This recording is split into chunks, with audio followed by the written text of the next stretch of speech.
Allah ta'ala barkatu ga mu a garin Kebbi mun zo musu jaje na da jimami na abin da ya same su na ambaliyar ruwa da ya same su a garin Kebbi.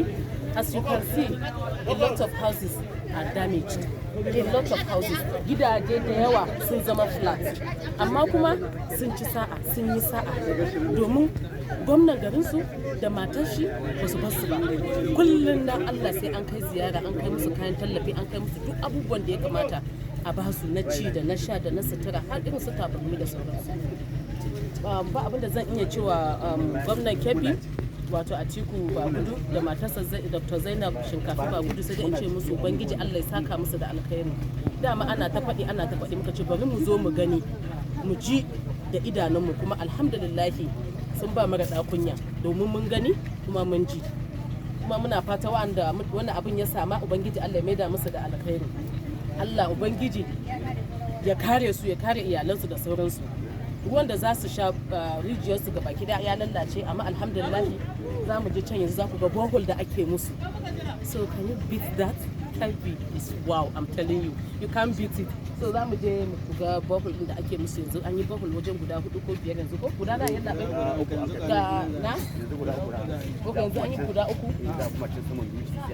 za a sake yin daya zai zama kamar guda 4 to a dama guda 3 na shi. Okay, guda 3 ne za a yi gaba gida. So bohol ta shigowa wurin makaranta guda na an ga kuma sunan ma'aidan kowa ya samu ko ina kowane waje su samu. To me ba abin da za mu iya ce sai mu ce ubangiji Allah ya saka musu da alkhairi. Gwamnonin da suka damu da cewa ruwan shan talakawansu ba shi da kyau suka yi musu bohol, ai ba abin da za a iya ce sai dai a ce ubangiji Allah ya saka musu da alkhairi. Mu baki ne mu, muna ta jin labari ana cewa kullum matan gwamnati sai ta shiga ƙauyuka tana tallafa tana taimaka, muka ce to bari mu zo muka yi tattake tun daga garin Kano. Tun daga Kano muka ce bari mu zo mu ga meye da gaske din ne ko kuma kawai labari muke ji. To alhamdulillah sun ba mara kunya dan mun ji daɗi abin da idan mu ya gani. Mun ji daɗi. Wannan matsalar ta taso ne daga gefe wanda ke fitowa da cikin gari. Shine ai da muka tawo da kyar muka tsallako wajen shagari din nan. Shine yazo ya ta ture mu na gidaje muna ci. Subhanallah. Ba ruwan sama ne masu sokowa. Ba ruwan sama bane ba. Ambaliya ce ta gefe.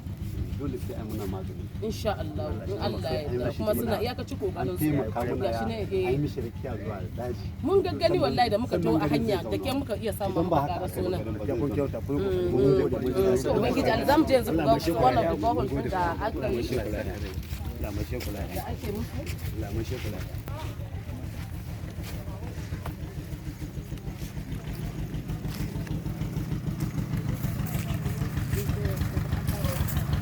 So as you can see yanzu mun zo wajen bohol din inda ake musu bohol har guda 3 aka ce a yi musu su samu ruwa mai kyau da za su sha. Dama Kano ne? Riyojin duka gebe ya rufe su. Subhanallah. Gaba ɗaya riyojin gebe ya rufe su.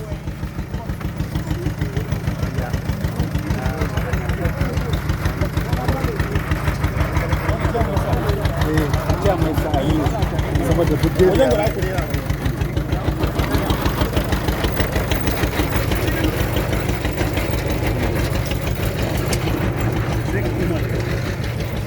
ga wajen bohol din nan mun zo inda ake musu bohol da za su samu ruwa mai kyau da za su sha.